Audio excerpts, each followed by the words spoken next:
Hi, I'm Sharon from the station, and you're listening to 89 FM Radio Rock. Fala galera, beleza? Eu sou o Wendell Correia e hoje eu vou conversar com a Sharon, vocalista da banda Within Temptation, banda holandesa, que acabou de lançar uma nova música chamada Shed My Skin. Vou trocar ideia com ela sobre essa música, sobre outras músicas que ela lançou durante a pandemia, álbum novo, turnê, vão voltar a fazer shows também. Tudo isso com exclusividade para 89 Rádio Rock. How are you, Sharon, these crazy years we're living in? I'm fine, thank you. Thank you for asking. I'm actually okay. I'm going to do my first show actually in 2 years, the day after tomorrow. So yay! I'm happy. Finally. And how do you expect the audience? Do you think the people are gonna be even crazier than before? I think so, yes. I think people will be needing to let out those 2 years of being sitting at home, of course.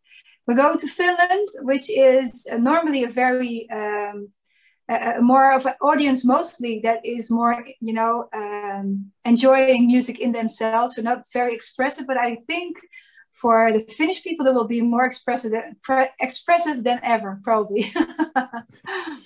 Are you preparing anything special for these shows? Well, we had to, it's only one show in the whole year that we're going to do probably. So we had to prepare everything new again because the fact that we had nothing prepared because we didn't know if the show was going to be happening or not. So we made a set list, we did a light show, but we also had like a combination of pieces of stage that we had to put together because it was a bit of chaotic in a way, but it's going to be a cool stage anyway. It's going to be a very unique one. Again, because we had to combine stuff. I can imagine. Also, the aftermath show, a virtual show. How was that experience? A bit weird, but cool at the same time because it's a new technology, and as we love to explore new things, I think it's going to be something that will become really big in the future. It's going to be a new platform, to my opinion. But it was strange because of the fact that we had to play in a green screen, of course, around us with no audience and play live. And then, of course, it was pre-recorded. That is the fact. But it was more like that was a bit strange altogether. But it was fun as well because we could do something that really comes closer to what we do normally live. And that really felt good. Do you tend to use some of these virtual shows on live shows as well?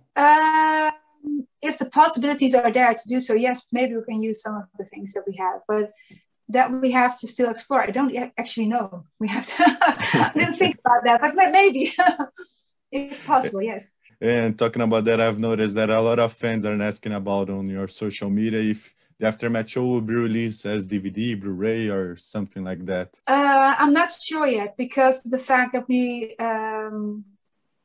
Well, that's something we're going to decide on if we're going to maybe do something with it in the next month, probably. We have to reevaluate what we're going to do with it. I'm not sure yet because DVD is not something that, for instance, in most countries, DVDs are not being sold anymore.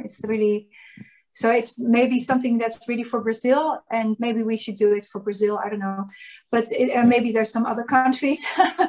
But we can also do it for YouTube or something else where we released also the show. So we have to see what we're going to do, how we're going to do this. And talking about the new song "Shed My Skin," what means this song for you? It really means like becoming who you need to be in life, actually, and. There comes a certain point in your life when you are fed up with all the things that people think and say, and you say, okay, this is it. I'm really going to do who I need to be and become who I need to be without being afraid of being rejected or being, the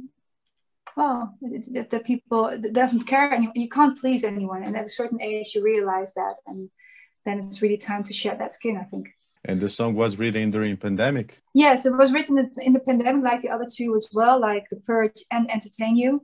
And we are really storytellers, so it's always about things that you see in the world and in society and in your own circle of friends, things that happen, and you try to transform that in a certain way into the songs. And how was the process of writing and recording Shed My Skin? It was, we have written the song we did quite some time to write the song because we weren't happy with the verse, so we had to rewrite it a few times. We had a lot of options all of a sudden, and then we had to choose between favorites. So we had another problem, and then we loved the song because it has a certain energy to it. It's really empowering and almost like an anthem kind of song, I feel. And then we felt like, okay, maybe it's cool to, we were very much inspired by the new core bands around because that was really a new influence for us. We had never tried that before, to use those flavors in our music. And then we felt like maybe we can ask somebody to do duet because we had finished the lyrics and the music already. And one of our favorite bands was Annisokay. And so we approached them and they were very enthusiastic, and so are we because they're one of our favorite bands from that scene. And yeah, amazing guys who are very talented, and I think we're going to hear so much more from them. And they're already amazing because we love how they make melody lines in the heaviness and how they combine it. They're amazing guys, so I'm really happy with that collaboration. And the art cover you're using on the single are also using on the official video music. Who created this art? Well, it was actually created for the Aftermath, and the person you see on is actually the same as the face that we have for Resist. And so it developed a little bit through forwards, and the stage, I don't know if everybody really got that, but the stage we're playing at is actually in the womb of the person. So when you at a certain point of the Aftermath, we zoom in or zoom out, and then we are standing there, and then you see the person floating in the universe, and actually that's in the womb of something, a person, human, something. And the 3 songs you've released since the album Resist are going to be part of a new album? They're going to be a part of a new album. We haven't finished the album yet. We're writing in the moment because this is something new for us. We decided this already before the pandemic. And the thing was that we wanted to, sometimes you feel like songs matter to you and you want to release them immediately instead of waiting 2 years and losing that magical moment. And you don't feel that connection anymore when you finally record the song. So we felt like we were going to write it, record it, release it without any album there yet, and just see how it goes and how people react to it. And we can give people more music, especially during this pandemic, which was a coincidence, and also a good way to stay in contact with fans. That totally makes sense. I agree with you with that. Thank you for that. And You're welcome. There are also instrumental versions of the song available on streaming. Any particular reason for that? I enjoy that because when I try to learn how to play a song, I like to learn with instrumental version, but is there any other reason? No, that's the reason. Most people also want to sing along without me singing it, or just playing it, and then they can have all these versions, which is, I think, creativity all the way. So it's nice for everyone to explore a little bit, and try things out, right? And the Worlds Collide tour are finally going to happen in 2022? I hope so. If there's nothing else crazy, we never thought this pandemic is going to happen, and we didn't think it was going to take this long, of course, although we had some kind of idea. But yeah, I hope so. Yes, we're ready. We've been ready for 2 years, more than 2 years. So bring it on. Any chance you came to Brazil? Not only with World Collides tour, but with Temptation as well? Now, World Collides tour probably not. There are no plans at this moment. But, we first have to catch up for all the things that we didn't do 2 years ago. And then we have to see what time is left to do more, because we have to finish an album. At the end of next year, we hope to have a new one. And, of course, the tour. And then we have festivals. So if there's time left, we might. I don't know. I can't make promises because otherwise people will only get disappointed. But of course, we're coming back to Brazil. I don't know when yet. That's the only thing. And what do you remember from Brazil? Passionate people that love music. They are intense. They're like, they don't come walking into a stage. They run to the stage and waiting for us at the airports with flags and all kinds of stuff. Yeah, it's crazy, but I love it. And what do you know about Brazilian music? Anyone you enjoy? Oh my God, I'm really bad at names, so that's really a tricky one for me. But I like, the more traditional music because it gives me that summer vibe. And of course, I know a Brazilian artist, but don't ask me any names because I'm so bad at it. I'm really. That's okay. And what do you miss most about touring? What I miss most is human contact. The of course the interaction and happiness on people's faces, enjoying music in the basic of what it is, just music, listening to music and doing it together. That human contact of being together in a crowd, that's magic. I was watching yesterday a show of With Temptation on Wacken Festival. I say, oh my God, when it's gonna Yeah, happen again? yeah.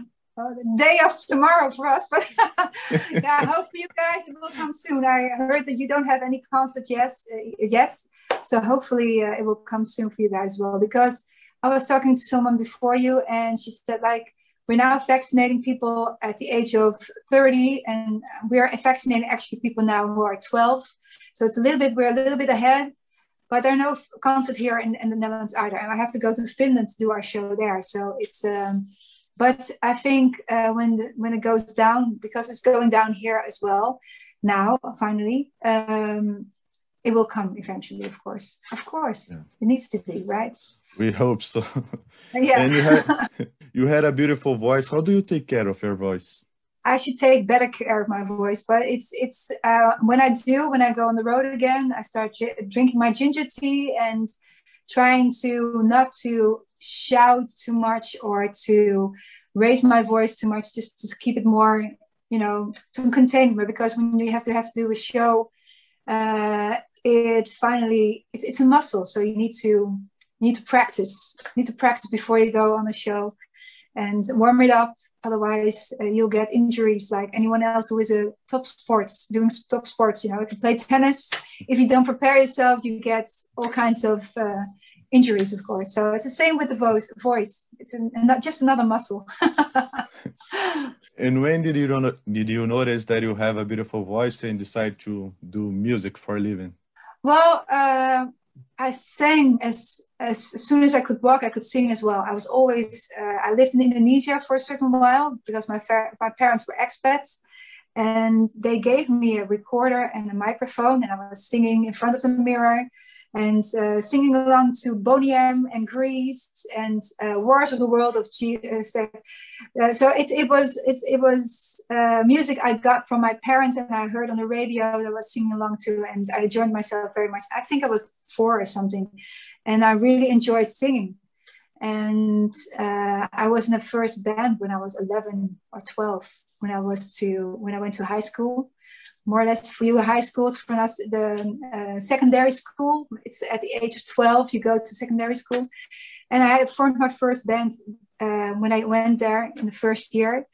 And 3 years later, I started going to a workshop called How to Be in a Band.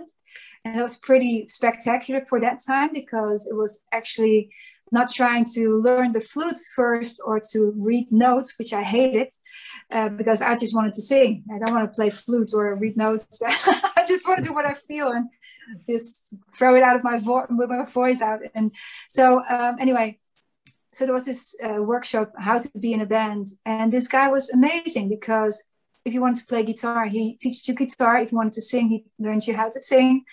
And in the first time, I didn't dare to say that I wanted to sing because people would say like, oh, you just want to be in the limelight or something. But that wasn't it. I just love singing. And I'm actually a pretty shy person by nature, especially when I was younger. And so I said I wanted to play the keyboards. And then after a few weeks, said, we need somebody who can sing as well. And nobody wanted to. And I said, oh, I'll do it. I'll try. The security was going, yes, finally I can sing. And then they heard me sing. It's like, forget the keys. You're not going to play keys. I had stickers on every key chord I had to play. It's like, okay, blue is there. Okay, first and then red. And terrible. I was terrible because I wasn't interested in playing keyboards. Afterwards, I'm really sad. I never learned to play it well. So, but I got to sing. And that's why I'm here today doing what I do, I guess, in a way. That's great. Thank you so much. I really appreciate it. Nice talking with you. Yes, I will. Thank you so much. Thank you for having me. And who knows? Hope to see you one day in Brazil, hopefully sooner than later. And take care. Hope true. Thank you. Take care of you too. I appreciate it. Thank you for your time. Okay. 89 na rádio.